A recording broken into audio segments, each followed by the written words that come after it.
Horror Coast to Coast is a movie review podcast featuring strong language, horror film spoilers, and discussions of violence, gore, and disturbing subject matter. Listener discretion is advised.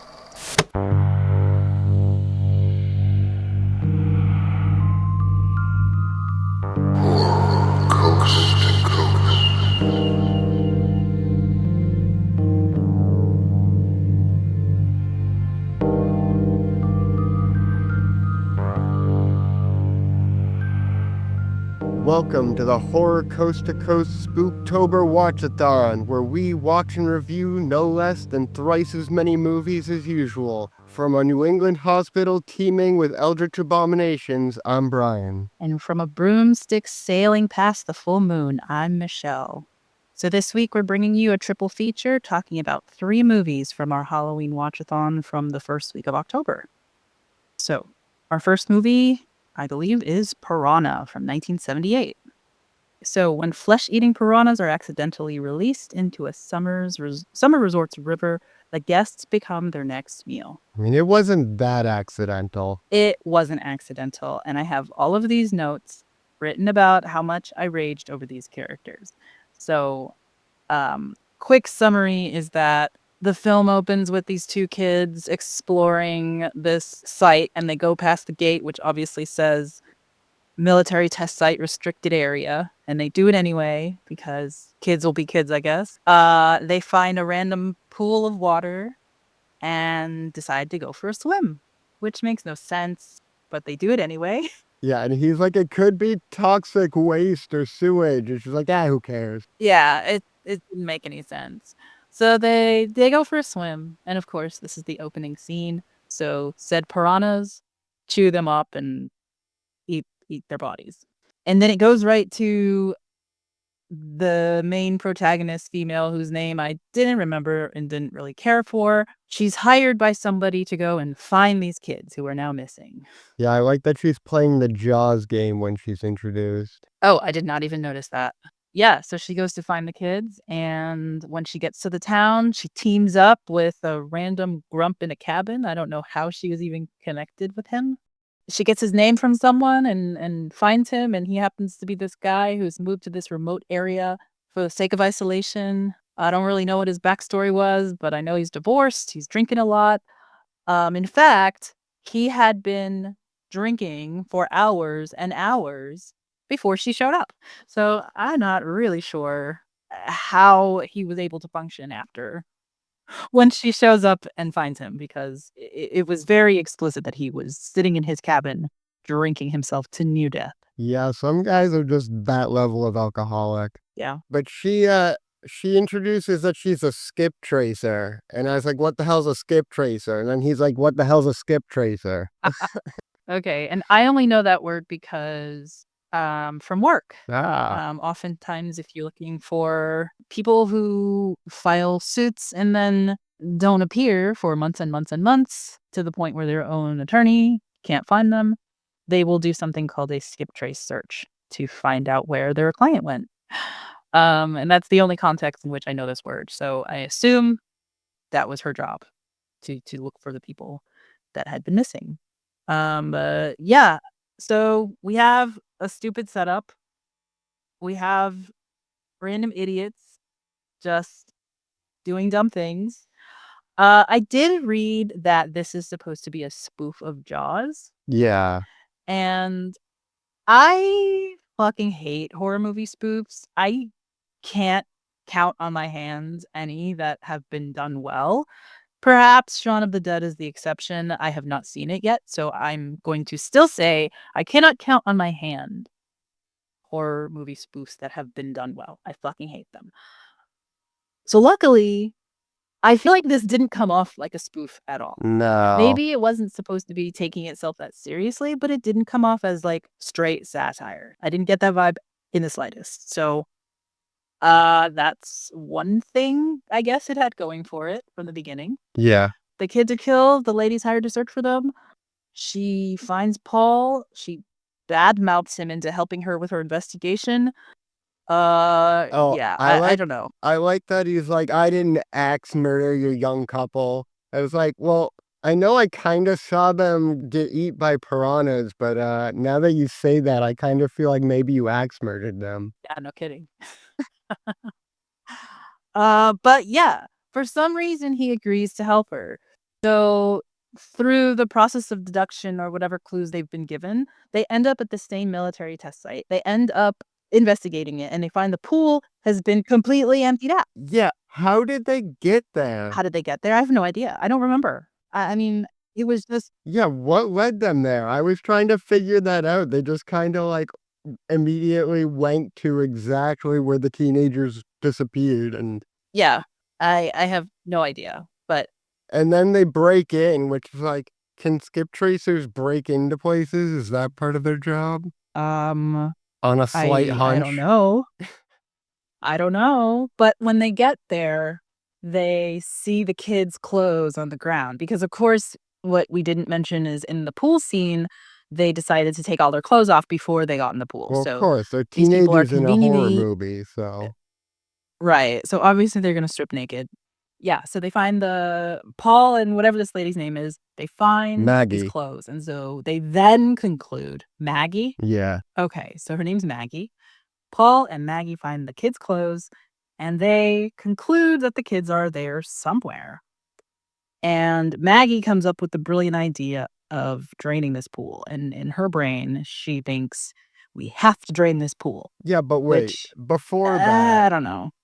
before that, they're, like, poking around in this science lab place, and there's, like, a literal monster running around. Yes, I wrote that. What was with the creature in the lab? We never come back to that. And there's one, like, a specimen they see that's like a weird worm monster, but then there's, like, a stop motion, like, gremlin just running around. It's like, "Wait, what Yeah. the fuck is this? How can you Yes. just And put that in your that's never movie come about back to. piranhas? Just have a little stop motion gremlin running around in the foreground, they never see it." Just that was It the was one very time I was cute, like, "Oh, I actually. guess this is a comedy movie." Oh, you know what? I don't even know why I thought about that because it was just one scene, and then we never saw it again. I was hoping that little creature would come back. Yeah, that was just insane, and I spent the next, like, 20 minutes being like, "Why the fuck was there a little monster running around? Is that gonna come back?" And it never does. Yeah, right. So they break in without announcing themselves. They investigate without looking around to see if anyone else is in the facility, and they decide that they're gonna drain the pool, and so they go to pull this giant pool draining lever on the wall, and a man comes out and says, "No, no, you don't know what you're doing." And they proceed to bludgeon him. Yeah, I mean, what the hell? I was like, this is the most backwards thing I've ever seen. Why are you and where did this guy come from? Was he, like, napping, like, on the job napping or I would something? assume so, right? He looked all disheveled and he didn't Yeah, seem like he he seems was like he was drunk too. that I think alert. all the men in this movie might be drunk. No kidding. But yes, I at this point, I was like, I'm over these protagonists. They are the least likable protagonists I have ever experienced. And, like, I don't give a shit about them at this point. I'm so mad that they are just bludgeoning this man, and they don't just, like, pull him off of her. They pull him away and take turns just, like, beating on him. So, they effectively give him a concussion and he passes out. And they're like, "Oh, well, fuck that guy. We're gonna drain the pool." So they drain the pool, and he wakes up and is like, "What have you done?" So then they go out and they look, and of course they find the bones Oh, yeah. and come back in and they're like, "WTF, dude? What's going on?" And he then tells them, "By the way, this is a military test site. It wasn't exactly abandoned, so I'm not really sure what the hell you think you're doing here, but we have a whole bunch of carnivorous, like super carnivorous and super they like produce really quickly too." But he tells them that on the raft. He, like, comes to and they're floating down a river, like, "Oh, yeah, so Oh, this that's river is right. gonna be completely full of carnivorous fish right now." Right, right. Because Yeah, doesn't he, like, crash their car? yes, and so they have no choice but to take him. Oh, I remember what happens. They take him to Paul's house, and they're chatting about what to do. And she's like, "What's wrong? You're so tense." And I'm like, "He's been drinking for hours and hours and hours and just found human bones. What the hell's your problem?" Anyway, I don't know. Do you want to just fast forward? Because it's not all that imperative we go through this scene by scene. Yeah, can we fast forward to the part where the kid's on a boat with his dad and his dad's got his hand in the water and the piranhas start pulling him in somehow and he like flips the boat? Like it's not a gator. How the hell did they Yeah. pull him in? Yeah. Don't know how that happened. I don't know. I assume that something starts chomping your hand that is, weighs a few ounces. You have the fortitude to pull it back. But yeah, kind of weird. That whole, I don't know, none of this was believable. It Yeah, was and just then so fucking when goofy. they encounter this kid, Dr. Hoke like dives in to like save him, but I don't understand what his Oh, plan was there. And then that's why he okay. dies. So that was very clear to me that it was a moment because it's after he tells them the situation at the lab. After he explains to them what's happening, he is no longer useful. He has no more information. And so the movie is basically decided that's the end of you. You've been spent, and they kill him off. It was a clear point where it was like, okay, we don't need you anymore. So they dump him in the water. Otherwise, there really was no point in him doing that, I, except to save the kid, sure. But I mean, otherwise, there they was could have no. saved him and explained why there are literal monsters running around. Because that's what I want to know. But nobody seems to have paid attention to that part. He They must have they never known brought it up again. something. I don't know. That information died with Dr. Hoke. Yeah. I actually do kind of like the concept that they bred these fish to turn the tide on the Viet Cong. They bred Oh my god. saltwater fish Piranha. to survive in fresh water, or cold water, so they could Yeah. use it in the Vietnam War. Yeah, basically, we didn't intend to release it here. We intended to release them somewhere else. Yeah, so why the hell Like, is this ugh, does this whatever. lab empty out into the river, which empties out into the ocean? If you have your experimental fish weapon lab, you should just have it not empty out into important bodies of water, maybe? Yeah, I really don't know. But at the same time, it's salt water, so maybe that's why? Yeah, but didn't they specifically bred them so they would survive that? Oh, I guess I was thinking it's salt water, so it's all the same system? I guess the river's probably fresh water. I don't Yeah, know. That's but interesting. obviously they do find in that river that their experimental fish pool dumps into. Right. Yeah. So then Maggie's all like, "Ugh, I'm sorry that he's dead." But she's not sorry that she's the one who fucking did it. I was so incensed about this whole movie, about how these characters just were wandering around guilt-free when they're the ones who put the fucking things in the river. Yeah. Like, they're presumptuous. And They right go places they're before not supposed to Dr. be. Hoke dies, they're like guilt tripping him about it. And he's like, "Are you two Right. fucking nuts? I didn't pull the lever and release him." Yeah. In fact, he tried to warn them, but they gave him a concussion. Yeah. So, yeah. And then we continue with the piranhas attacking people. That's basically what happens, right? They just keep on traveling and they keep on attacking people. And Paul suddenly realizes that, oh my God, my kid is at this camp that is further down the river in the lake. Yeah. And so now there's an impetus to fix this problem, and he's gonna have to be the one to do it because his kid is now potentially involved. And then how much more can we fast forward? Yeah. Well, they encounter the military, and the military try to That's right. So the military shows up and they get put on lockdown, and then they yeah, have the goofiest fucking breakout scene ever where she's talking to him, trying to yeah. MacGyver the things in her cell to come up with a way to get out of this jail. It was so wacky. I don't know. I was like, maybe this is satire. Maybe this is a spoof and it's just not well done in other parts and then well done in some parts. I Yeah, don't know. it's like it remembers that it's a comedy every like 20 minutes, but between Right. that, it's just a straight up regular ass horror movie from the 70s. Yeah. Then they break out, they steal a cop car, and they go sailing over the roads. I mean, he was driving so fast. There was shot after shot of the car's tires not touching the ground every time he put his foot on the pedal. It was, oh God, it was ridiculous. I was like, they're driving. Oh my God, his driving is so crazy.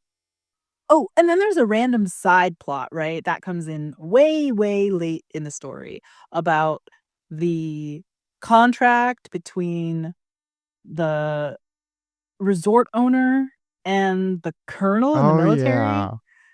and how they're investing in the resort, and the colonel is like a silent partner. And so he calls the resort owner, and he's like giving them advance warning that these people are gonna come and they're gonna talk some shit about piranhas, but it's dumb, and don't stop your construction or don't stop the opening of this place because I wanna get my money. Yeah. Um, yeah, and then that guy is like, I'll bet you can bet from a Texan, I'm not gonna let that happen." But he has, like, a Boston accent or, like, a Chicago accent, and I'm like, "This guy's supposed to be from Texas, are you kidding me?" Anyway, they're not successful because they are wholly incompetent, Paul and Maggie. Yeah. They don't make it in time. The fish get released into the lake, and holy shit, the kids are attacked. That was the most Yeah. A surprising bunch part of of this kids get movie. like eaten. Yeah, that was the most surprising part of this movie. The kids get fucking ripped apart, and they all scramble to get out of the water. And I did write, like, "Damn, don't these fish ever get full?" They're just eating and eating and eating and eating, but, yeah. So, the sleazy resort owner, I thought actually gave a little bit of substance to the film, and I wish that that stuff had come earlier. But, yeah. 9 minutes left to the movie and no end in sight. What in the world are these fucking morons gonna do? That was what was going through my head at that point. Yeah. And to tell you the truth, I really can't even recreate exactly what they do because it was this whole convoluted thing where he has to swim underwater for 100 seconds and hopefully not drown or get eaten. And he sort of proceeds to do both, but she pulls him out at the last second. Yep. I'm not sure what the point of that was. To turn some valve. I didn't know what the valve was supposed to do. Um, I they just guess talked just a cut bunch. off the water before it gets too far or whatever. Yeah.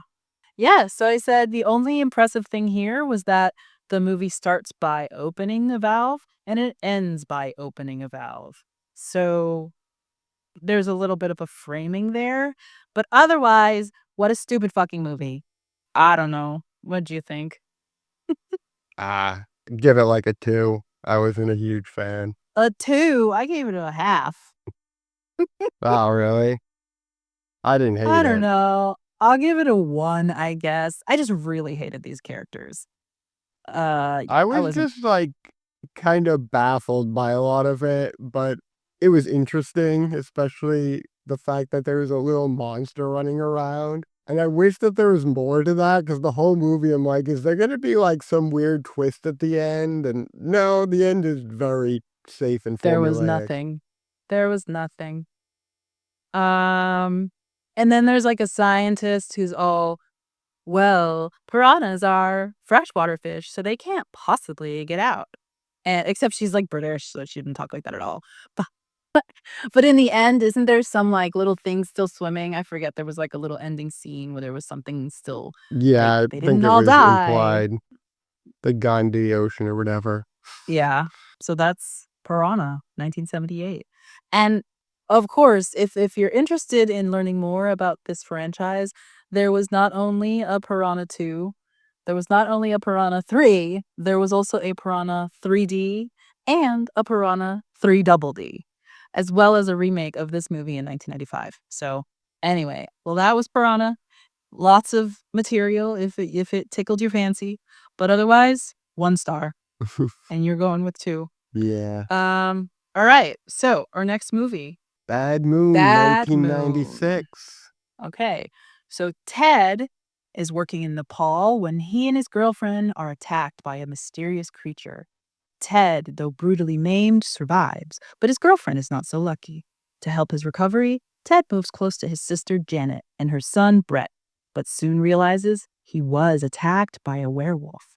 Ted is helpless to stop his transformation, and only Brett's German shepherd Thor is able to see that Ted is a danger to everyone around him. Let me say, I live for Thor. I am so happy that he got a mention in this summary because, yes, Thor, you're the best dog in the world. What do you mean? Why would they not mention the main protagonist in the summary? True. Touche. Because I wrote this movie should have been called Thor the Wonder Dog. Because that No, dog I just was want to say, fucking I have bomb. a headcanon. Thor is the Slayer, but instead of the Slayer of vampires being like a random high school girl, the Slayer of werewolves is a random German shepherd, and this one is Thor. Yeah. No, Thor was the fucking goat of this movie, man. He was the best dog. A lot happens in this first 5 minutes of this movie. You get a sex scene, and you get a werewolf mauling, and then you get a werewolf's head being blown off with a shotgun. It's like, damn, they did not waste any time. Right. And the Right. Yeah. vibe this opening scene set up is so different than the actual movie. It Agree. reminded me of the Mummy movies. Oh, Like, yeah. imagine a whole Because it starts out movie, so yeah, serious. with Ted and his girlfriend, like, adventuring in the jungle, and they're hunting werewolves. It'd be like a The Mummy type movie, but then you flash forward, it's a totally, totally different tone.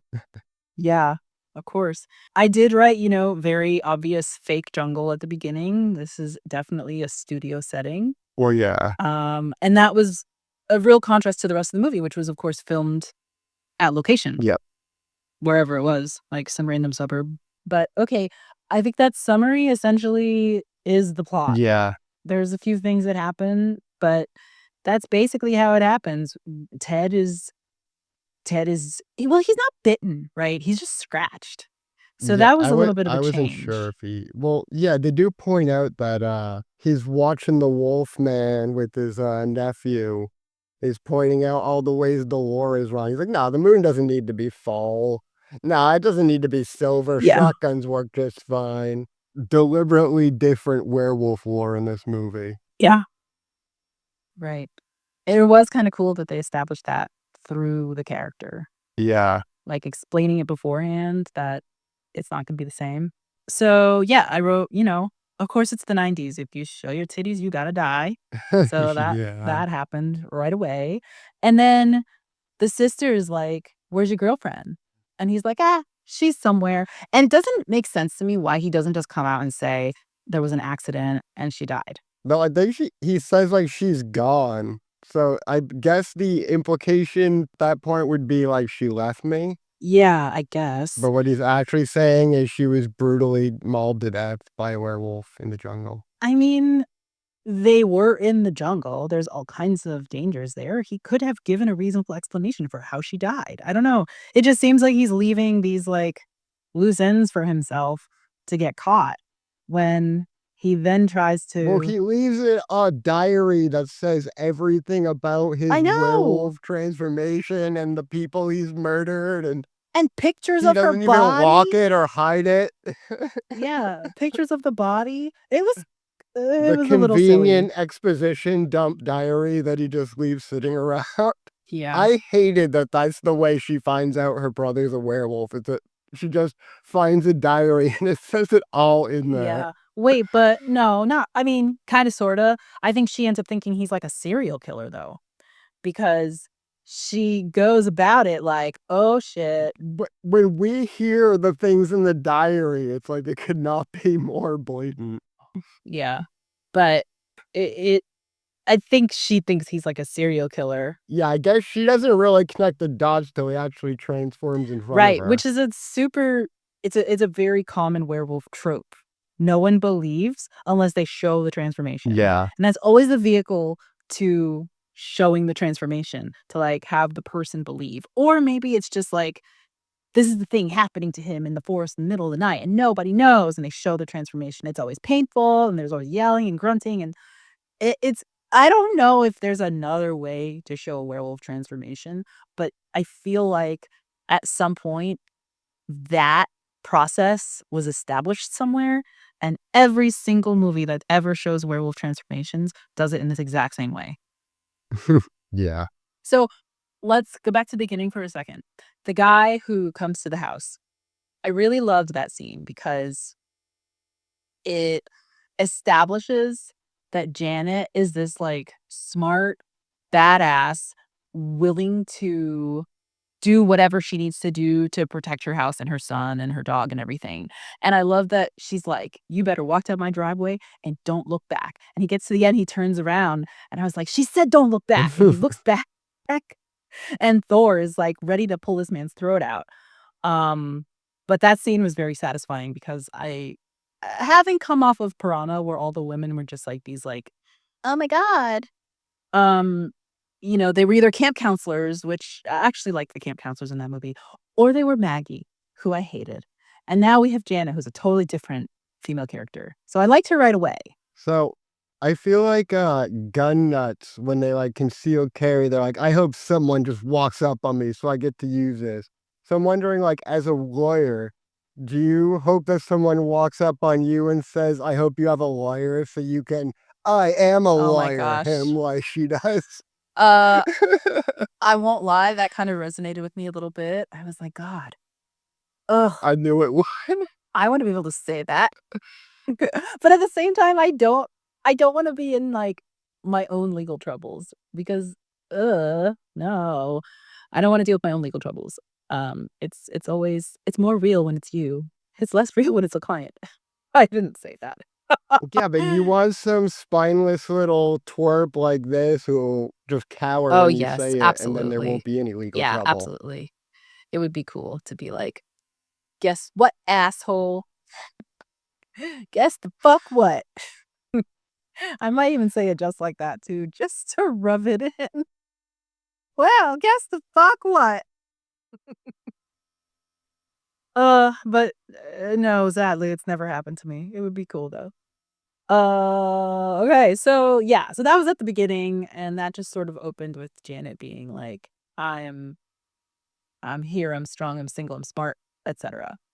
And then her kid, that was the kid from Dennis the Menace, correct? Because I saw him immediately and I was like, "Oh, hey, that's the kid from Dennis the Menace." Yeah, I've never seen Dennis the Menace, but yeah, that's the kid. Oh, okay. And this kid, the tone of the movie and every scene with this kid in is like a kid's movie. Oh, He yes, just absolutely. completely changes the tone of the movie. And so there's a non-zero possibility this was actually the first horror movie I ever saw. Really? Yeah, there was a werewolf movie that I saw like circa 1997, 98, which is when this would have been on TV, that gave me nightmares. And I remember specifically the werewolf looking like Gamork from Neverending Story with the animatronic facial animations. And that's what like stuck in my head and gave me nightmares. And I also remember the dog named Thor. And I remember this kid and thinking like, this is like a kid's movie, and then it abruptly gets really scary, and then it becomes like a kid's movie again. It's like this movie it's almost evil in how much like it's trying to allure kids and then like lull them into a false sense of Yeah. security because it's such a like boy and his dog movie. Oh, yes, especially when, so the dog is, of course, provoked when Ted realizes that the dog is on to him. He is like, "Okay, I gotta get this dog out of the picture because the dog is, like, really, really clocking me." So he provokes the dog, and so the dog bites him, and, the animal services come and the dog gets taken away. And at that night, the kid, like, packs a backpack and he, like, does his thing and he sneaks out the window, gets on his bike. It's very 90s kid movie. He bikes all Yeah, the way it's down to the pound and he jumps the fence. He yeah, jumps the it turns fence. into friggin' Free Willy. Yeah. Oh, yes, it was very Free Willy. It was very 90s, like little 90s white boy's gonna save the world. So he goes and he frees his Exactly. dog and brings him back. And I have to tell you that scene where the animal services come and take Thor away. I was so sad. I was like, Yeah. no, Thor. Damn, that kid doesn't even get They're to say gonna kill goodbye. him! Yeah. It was sad. Yeah. And then so then after that happens, Ted is like getting more evil. Did you catch Yeah. that? Like, So why? absolutely. It's like it reminded me of like Buffy when you become a vampire and lose your soul, you just become a dickhead. Apparently that's part of the werewolf lore in this too, is that you become a Okay. dickhead. Okay. I, And I so when guess. he says that, oh, you don't need the full moon to turn, is the implication that he's turning every night? Yeah, he's chaining himself to that tree every Okay. night. And then he gets more evil and then he decides that he doesn't want to chain himself up anymore. Yeah, I think he's basically losing Yeah. control, I guess. Okay. Well, then here, I'm going to give this a little bit benefit of the doubt because if he is turning every single night, then there's a much better argument that the like creature side is taking over. Because I think the thing that has always made it more acceptable for werewolves to not really have to change their lives is that they're human beings for 3/4 of the month. Right, more than that. I mean, the full moon will last for, like, a day, right? So they're human Yeah. beings for the majority of the month, and then 1 night a month, they're a madman, and they have to be locked up. I mean, it's basically Oz from Buffy, right? He was normal Yeah, exactly. normal, and he was a kid, he went to school with them, and then 1 night a month, when it was the full moon, they just chained him up in the library. So, the thing that allowed him to continue to interact with people and live with people is the fact that he was a person for the majority of the time. So if this guy's not a person the majority of the time, he's like always changing into a wolf the second the sun goes down, or the second the moon comes up, then I buy that slowly over time he's like losing control. But yeah, he starts to get more evil. And I have to say, he gets scarier. The more his intentions change from being like, I just want to figure out what's wrong with me to I don't fucking care. I'm gonna eat people. It gets scarier. Yeah. So I do think it had that going for it. Yeah, he gets pretty scary.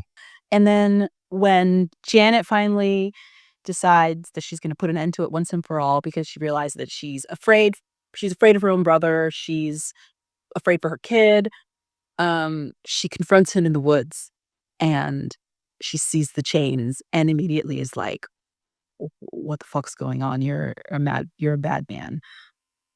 He Yeah. talks to her, and his face is, like, partly transformed. And it was so scary. And he's talking to her, Yeah. and he's evil, and he looks like a demon, and he's got the, like, contacts in, and his eyes are yellow, and he's got fangs, and before he starts transforming, he looked so scary. And then the stupid CGI takes over, and it's dumb. Yeah.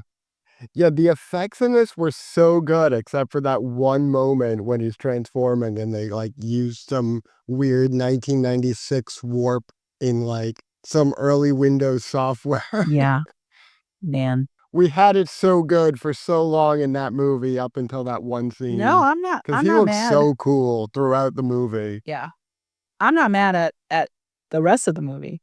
I was just disappointed because that one Yeah. scene, he was so scary when he was talking to her and he was like, I don't know, like, "I could kill you right now, and I don't have any humanity left, and I don't care that you're my sister." It was scary, like, you could feel it, and then, "Wah, wah," the CGI kicked in. Yeah. But, yeah. So then that basically is what happened. He fully turns, and he pursues her back to her house. And all 3 of them fend him off. So, Janet, the son, and the dog. Well, really, it's Thor. Yeah.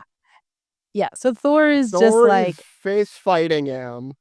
Like, it looks like Thor is literally fist fighting him. Blood is going everywhere, and I'm like, "Oh, no," like, I feel like it would be Thor's blood, but, like, none of that blood belongs to Thor. That is all coming out of Ted, And we see later when he's transformed back into a human, he is fucked up. Thor wrecked that 6.5-foot werewolf. Yeah. Just like barely had a scratch on him. The window did more damage to Thor than the werewolf did. Yeah. Because Thor tackles him out a window. Yeah. Oh my God. And again, you think Thor's like done for, but nah, Thor just keeps fucking going. He's a machine. He's a Terminator. That's right. And he also, there are a bunch of times when the werewolf throws Thor across the room and you think he's done for. Yeah. And he gets back up. And you're like, yes, go. I sent you the picture of Tumble. Yeah, Brett comes in and his bedroom's just painted Yeah. with blood. And that's the point where I'm like, oh no, I think Thor died. 'cause Yeah. There's just blood everywhere. But it's like, nope, Thor ain't stopping there. I actually did think Thor died when he went out the window. Because he was laying on the I ground. know, I was like, I'm gonna drop this movie 2 stars if Thor dies. Yeah, Thor, I was like, oh my God, she had the gun and she's aiming, and I was like, oh my God, you better not shoot Thor. You better not shoot this dog. Yeah, I totally thought, like, you can't shoot in that direction. Thor's there. Yeah, so, and I sent you the picture of Tumble, my dog, when we were sitting, and she was like watching the screen. Every time Thor came on the camera, she would like turn her head and look and watch.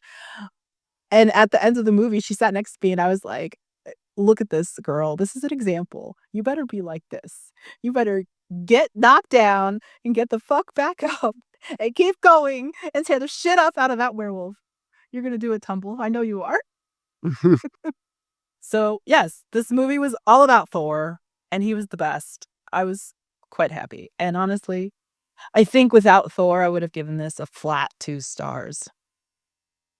But I'm bumping it up to 3 because of that dog. Yeah, I liked the end of Ted when he's transformed back into a human. He's just like, just do it. And then you just, it's like cuts to black, but you just hear Thor just kill him. It I sounds so forgot about brutal. that part. Yes. He looks at the dog and he's like, just finish it. And the dog is like, okay. But it's this like solemn understanding Yeah. that you know it's the right thing to do, Thor. And Thor's like, okay. And he does it. And it's just like brilliant. Protagonist status, clearly.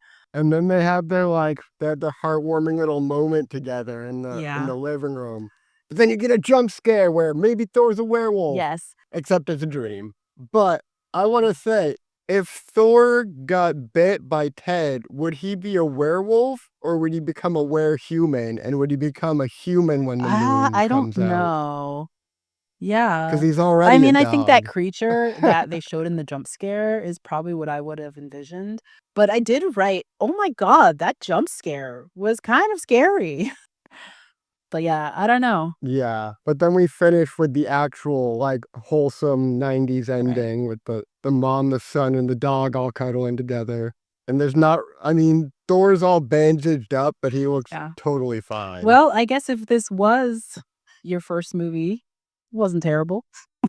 Yeah, I mean, I liked it. I give it 3 stars. And I do think this is at least one of the first horror movies I ever saw. I know It was one of them, and that also gave me nightmares. Yeah. And I was afraid of the shower drain. Thought he was down there. But that wasn't a movie. That was a miniseries. So even if that was first, this still might have been the first horror movie. Okay. I couldn't even tell you the first horror movie I saw.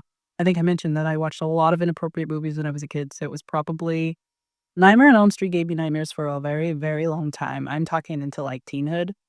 And occasionally I will still have a Nightmare on Elm Street nightmare, but I don't wake up frazzled the way I used to.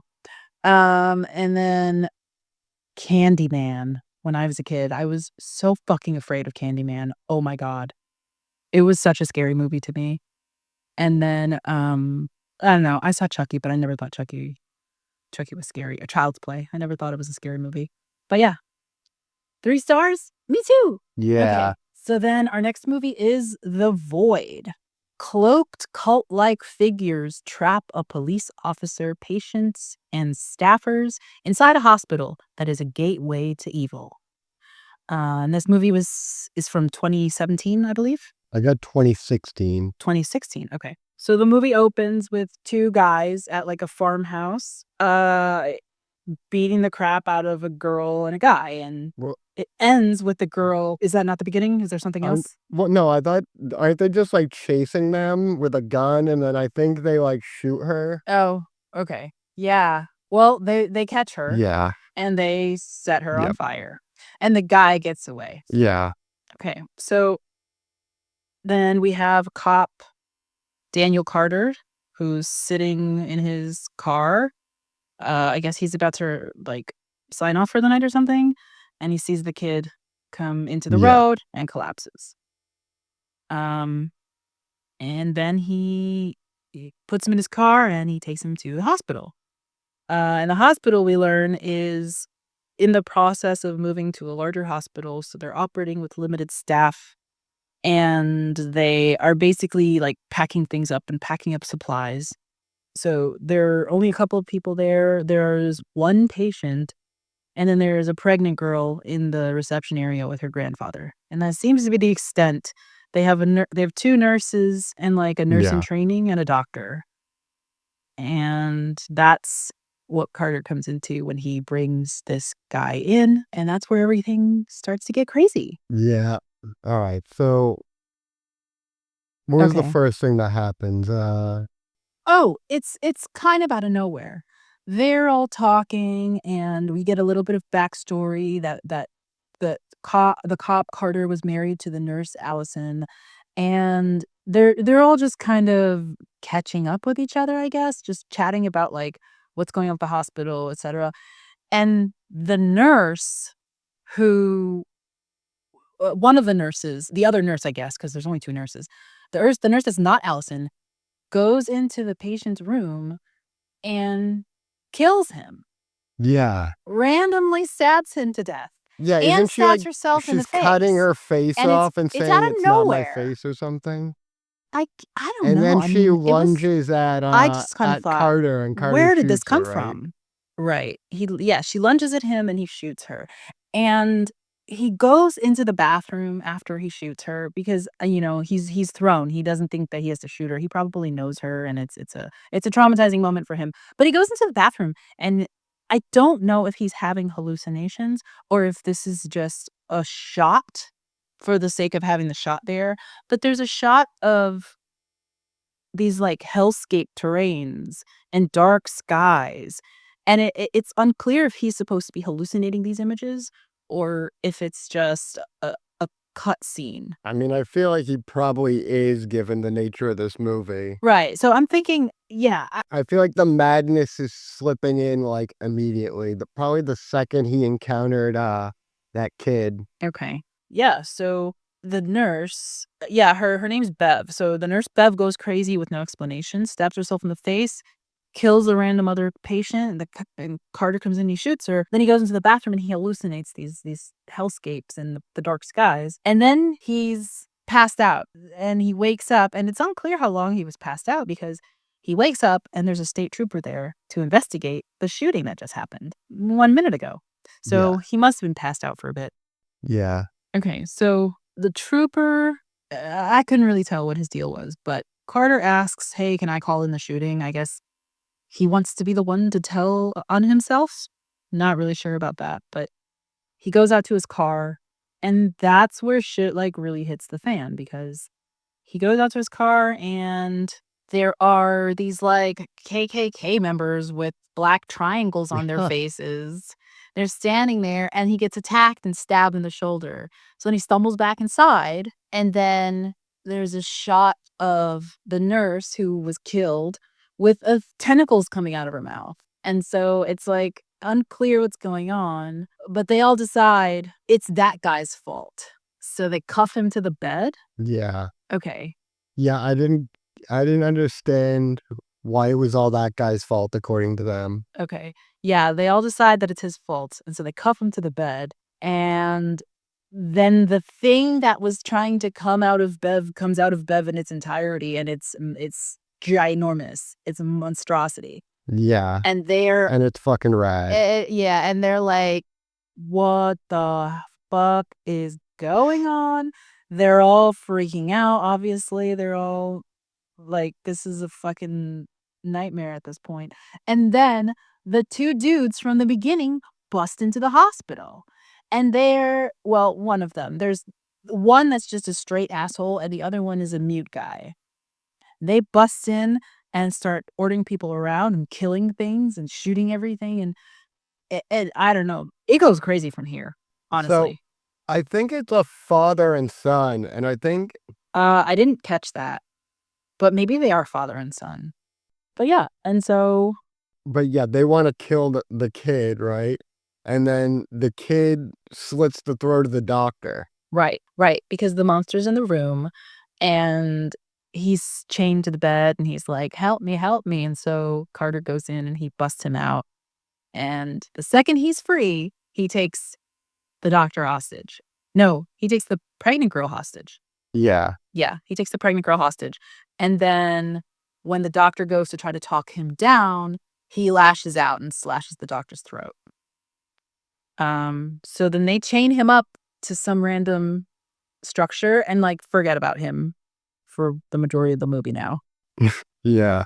Okay, so now we have these KKK dudes outside, the cloaked guys outside with the triangle faces, and then we have monsters inside, and a monster promptly eats the state trooper as well. That monster that they shot up, Oh yeah. it eats the state trooper, and it takes refuge in some hallway. And so then they're all like, "We need to go kill it, and we're gonna go do that." And so the asshole and the mute kid go in and chop the damn thing up, and it's so gross.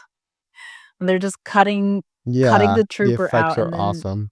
yeah, I guess yes, it was awesome. It was gory. It was just so gross. They're chopping the monster up, and then they're chopping up the state trooper because his body's, like, half sticking out of it. Yeah. Mm, okay. And then I kind of, like, lost the plot from there because a bunch of things start happening, and I'm not sure how it gets to that. They all end up in the nurse's station, right? And then the 3 Yeah. of them decide that they have to go to the basement for some reason? Because they interrogate the kid, right?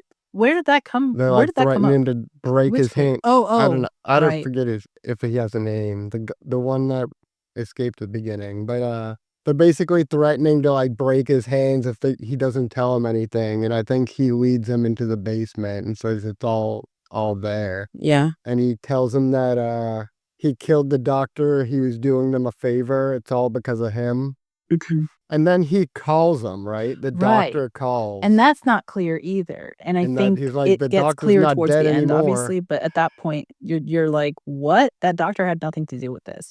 And at some point, the doctor calls him, but at some point in the beginning, when they're all talking, it's revealed that part of the reason that Allison and Carter are no longer together, or at least they're separated or something, or they're taking time apart from each other, is because they lost a child. Oh, yeah. And then it's revealed at the same time that the doctor also lost a child, but seemingly years before this. And so he says something like, "I understand how you feel because when I lost my daughter, I was crushed."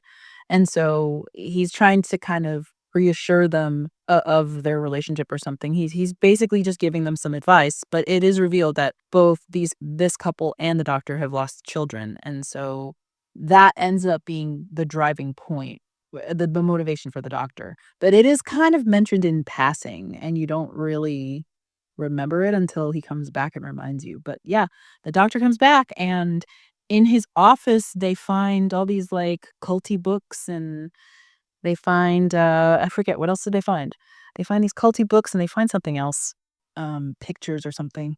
But he calls while they're looking at it and is like, "I'm not dead," and, I don't know. He goes on this, like, what I call, like a Hellraiser rant because he goes Oh my god, yeah, he's basically Pinhead. yeah, he goes into this Hellraiser rant of, He like sounds like Pinhead, but he looks like skinless Frank Cotton.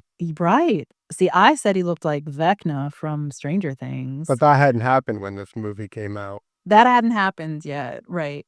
But, so yeah, he's giving them this Hellraiser rant where he's like, "I'm gonna show you all the things that could be possible." It's super vague, right? It's oh, I think even in Hellraiser, I always found that vague. Like, what exactly are you offering? And the same thing here. It reminds me so much of Hellraiser and From Beyond. And both of those movies are a little incomprehensible. So when you combine them, you get really incomprehensible. Yeah. Yeah. So he starts giving him this talk, and Daniel's like, "I don't know what the hell you're saying."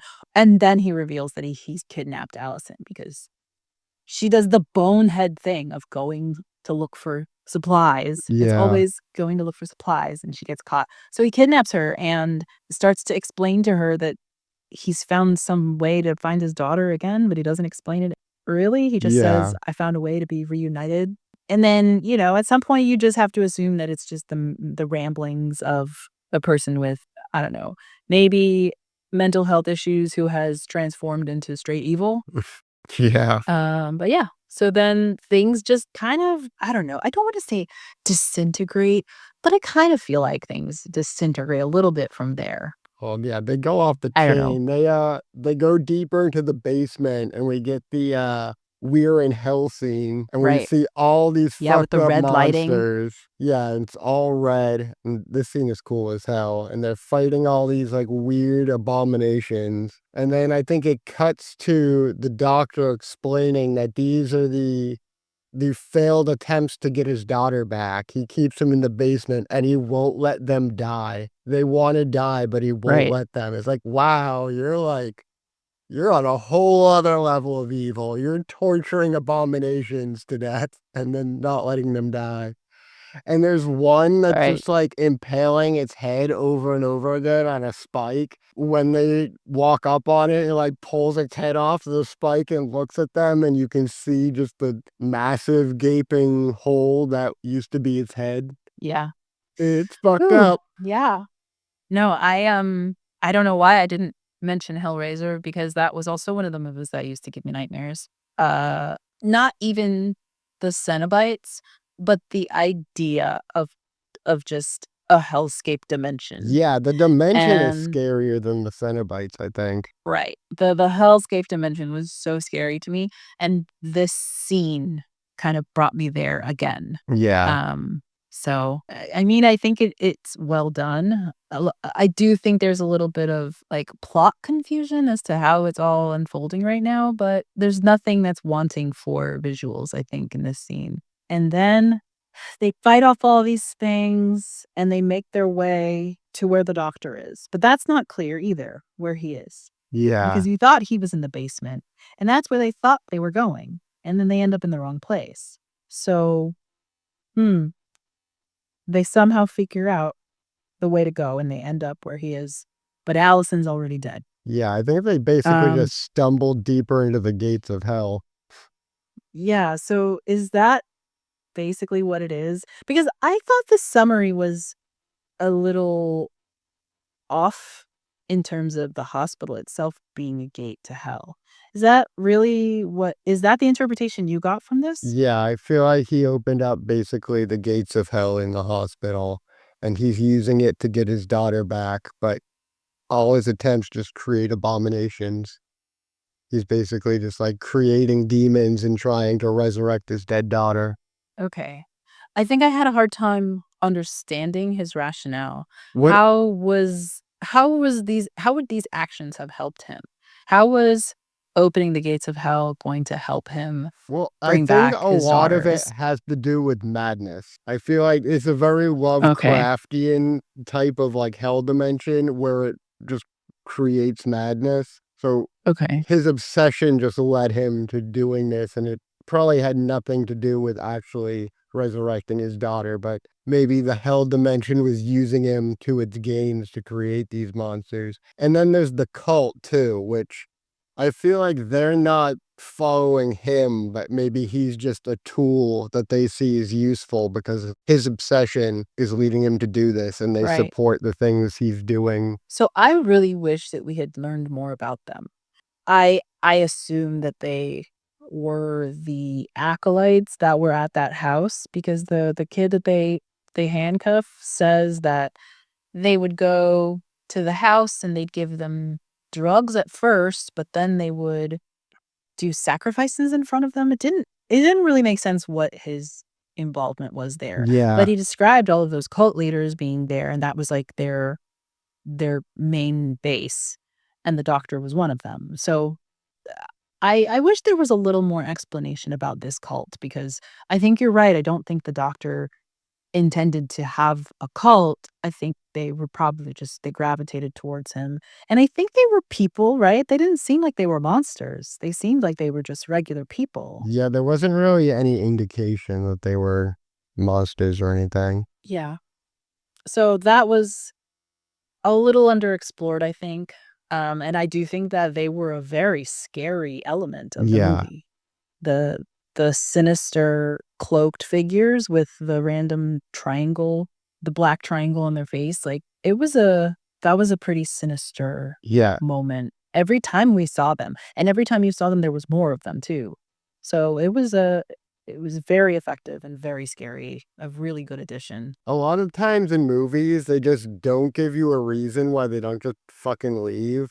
And I feel like this one had a really good reason. It's like, this hospital's full of monsters. Why don't we just leave? Oh, because there's a ring of cultists just completely surrounding the hospital on all sides. And we've already seen that they will violently attack us. That's a great way to keep them in location.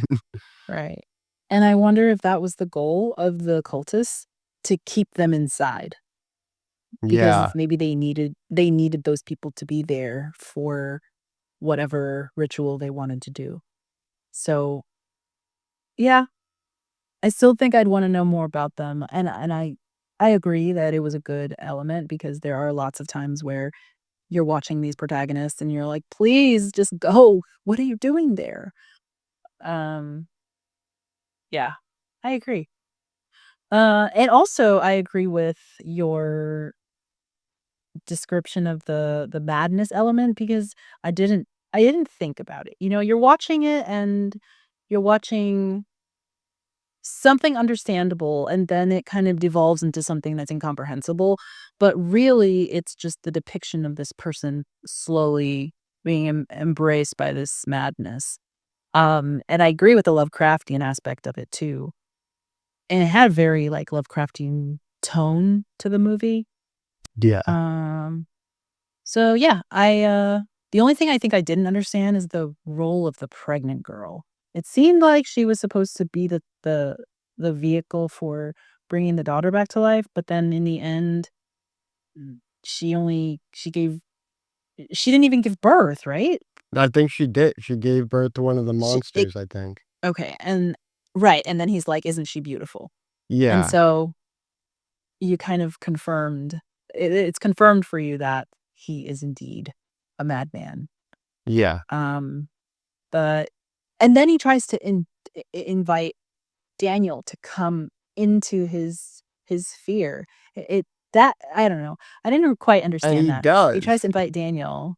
Well, he does in the end, but he realizes Yeah. that, in order to stop this whole thing, he pushes him into that opening. And the opening is bright, which I was very surprised at. I thought it was gonna be a black hole, mostly Yeah. because when I think of a void, I think of darkness. But when he opens that portal and the triangle, which is in the shape of the black triangle, which is, that's how you know that those cultists are connected to this Yep. and gives you an explanation for why they have them in their faces. He opens it and like this really bright, intense light is emitted. So I wasn't expecting that. And that's kind of where I doubt that it's hell, maybe Yeah. because of I the don't think it's brightness. actually hell. It's more like the dark world from Malevolent, maybe. Okay. Okay. Yeah. I mean, I think it's interesting that I don't necessarily operate in terms of like a heaven and hell perspective, but when I watch these movies, I always divert to that because I know that that's how other Yeah. people think, and so It's the it's easiest hard reference not point. to. It's an easy reference point, but really it could be any kind of dimension that's not necessarily hell, but is devoid of things like morality or devoid of like valuing life or devoid of the concept of happiness. Things that are the things that shape us to have positive experiences could be completely gone. And it doesn't have to be a hell scenario, but it could be something like that. And maybe, that's what this doctor was looking for to cope with his grief or something. I don't know. I don't really want to go down the road of trying to figure out why he did what he did, because it's a pretty easy explanation, um and he wasn't very likable anyway. So, yeah. Well, we've watched this before, and I think at that time, I don't even know what I gave it at that time, but I think right now I'd give it 3.5 stars. I think I'm at 3.5 too. I Okay. really love the creature effects, which I found out were crowdfunded with Indiegogo. Oh, So yeah, okay. they did a great job with that on not a lot of money. And I think Okay. this and Bad Moon were both Canadian movies with not too big budgets doing really great practical effects work. Right. Um, yeah, so you gave it 4 stars and I gave it 3. But, yeah, here, I'll read what you wrote and then I'll read what I wrote. Okay, so you wrote, "Liked it a lot, wasted no time getting going, and kept the pace up. So many awesome practical monster designs. Great atmosphere throughout. Classic cosmic horror mindfuck, which I can really never get enough of. Didn't give a shit about any of the characters at all. The cult felt kind of shoehorned in, like, just because Lovecraft, but they made for some cool shots at least, 4 stars." And I said, "Interesting movie and well done-ish. I don't quite get the main idea, and there was generally a lot of chaos, but boy, did they waste no time getting going. Kind of gave me Hellraiser vibes to some degree, and the main villain reminded me of the Stranger Things version of Vecna. Overall, a good time and creepy feelings all around." So, not too different than how we think about it now. But anyway, those are our 3 movies, and hopefully our group is in the process of getting through our list, and we'll bring some more to you next week. So what are we doing next week? All right, next week we'll be doing Don't Look at the Demon from 2022, Phantasm from 1978, and In the Tall Grass from All right. 2019. Okay, well, I look forward to it, and I hope everyone has enjoyed our Spooktober special. One of, I think 4. There's 4 weeks in October, right? Yeah. Okay, awesome. All right, well, until next time. Until next time.